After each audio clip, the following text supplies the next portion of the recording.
আসসালামু আলাইকুম। একটা নিউজ পাইলাম, সেটা হচ্ছে কারজানি ব্যাগে চুরি ধরা পড়ছে, ওকে পুলিশ নিয়ে গেছে।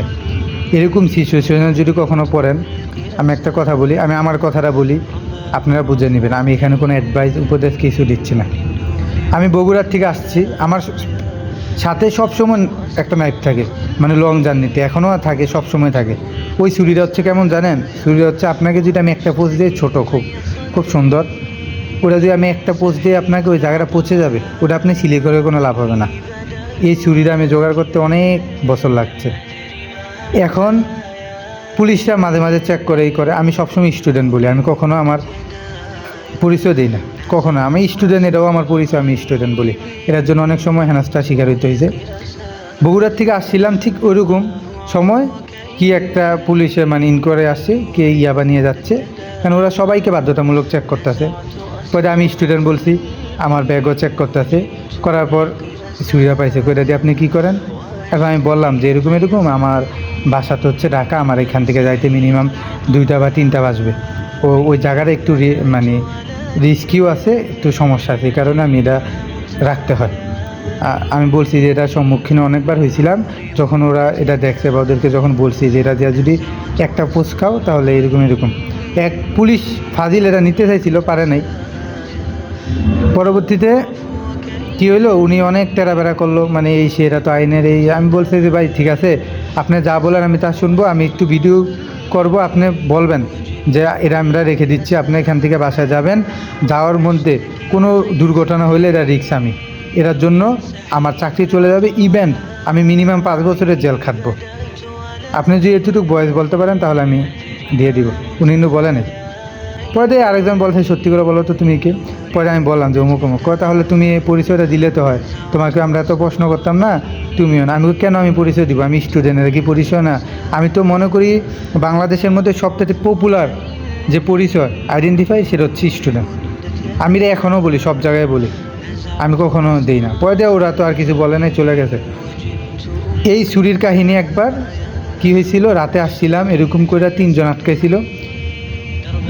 আপনার যদি মরার চিন্তা না থাকে, 3জন না 20জন আপনাকে কিছু করতে পারবে না। পরে দিয়া ওরা বলতে যা আছে দে। পরে আমি রিস্কওয়ালা মামা জানতো আমি বলছিলাম আমি কি করি, মামাও তখন সাহস বেড়ে গেল। এরপর আমি বলছি, ভাই তোরা কি 3জনে নাকি আরও আসো? আমরা 3জনে। পরে আমার ছুরিটা বাইর করলাম, আমি বললাম এটা হচ্ছে অমুক অমুক অমুক, এই ছুরি এখান থেকে। আমাকে এটা যদি একটা পোস্ট দেই তাহলে জায়গাটা পচা দেব, আর কখনো ছিলি হবে না। আর আমি অমুক অমুক চাকরি করি, এখন যদি তোরা আমার সাথে লাগতে আসো আমার সমস্যা নেই। ওরা সুন্দর করে চলে গেছে। ওরা যদি লাগতে আসছো ইনশাল্লাহ কখনো পারতো না, কেন এগুলা মোটামুটি শিখা আছে তো, বুঝছেন না, মোটামুটি জানি। এখন এগুলা বলতে আছে আর কি, এগুলা মোটামুটি শিখে রাখবেন। ইউটিউবে এখন অনেক কিছু শিখা যায়, নিজের আত্মরক্ষা কীভাবে করবেন, নিজের সেফটি কীভাবে করবেন। সেফটি লাগবেন। আমি আমার একটা বন্ধুর কথা বলি আপনাদেরকে। ওই বন্ধু কলম দিয়া, শুধু কলম দিয়া মারামারি কইরা, 7জনের সাথে মারামারি কইরা 5জন নাকি 6জনকে আইসিইউতে ভর্তি রাখাইছিল। আমাদের সাথে চাকরি করতে, পরবর্তীতে ও চলে গেছে, এখনও ফ্রান্সে আছে। এখন এটাই বললাম আর কি, শুধু কলম দিয়া আপনি যদি টেকনিক জানেন কোনো ম্যাটার না, আর যদি আপনি ভয় পান তাহলে শেষ। দোয়া করি ভালো থাকেন, সবাই সেফটিতে থাকেন।